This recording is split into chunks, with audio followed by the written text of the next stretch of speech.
नागपूरच्या चामुंडी कंपनीमध्ये स्फोट झाल्यानंतर रामटेकचे नवनिर्वाचित खासदार श्यामकुमार बर्वे हे घटनास्थळी आलेले आहे। आपण त्यांना विचारूया काय माहिती मिळेल तुम्हाला स्फोटासंदर्भात। इथं आल्यानंतर प्रथम जसे गावकऱ्यांच्या सांगितल्यानुसार आणि प्रशासनाने सांगितल्यानुसार जी घटना 1:15 वाजताची आहे आणि जी मदत इथं पाहिजे होती आणि जे नॉर्म्सनुसार इथं ॲम्ब्युलन्स आणि फायर ब्रिगेड राहायला पाहिजे, एक्सप्लोसिव्ह जिथं हाताळण्यात येतो त्या ठिकाणचे नॉर्म्स इथं चुकलेले दिसत आहे प्रथमदर्शी।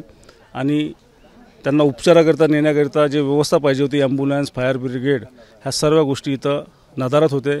आमच्या PSCच्या ॲम्ब्युलन्स आणि बाकी इतर ठिकाणच्या ॲम्ब्युलन्स घेऊन इथं सर्व पेशंटला हॉस्पिटलला नेण्यात आलं, त्यामुळे उशीर झालेला आहे। प्रशासन 1.5 ते 2 तासानंतर इथं पोहोचलेलं आहे।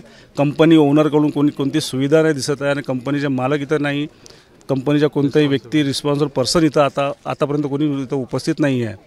प्रशासनाला निश्चितच प्रशासनाची चूक झालेली दिसत आहे इथं आणि प्रशासनाने जशा प्रकारे इथं परिसरामध्ये भरपूर कंपन्या अशा आहेत त्या सर्व कंपन्यांचा ऑडिट करून भविष्यात अशी घटना घडायला नको पाहिजे याची आम्ही खबरदारी घेण्याकरता प्रशासनाला सांगणार आहे।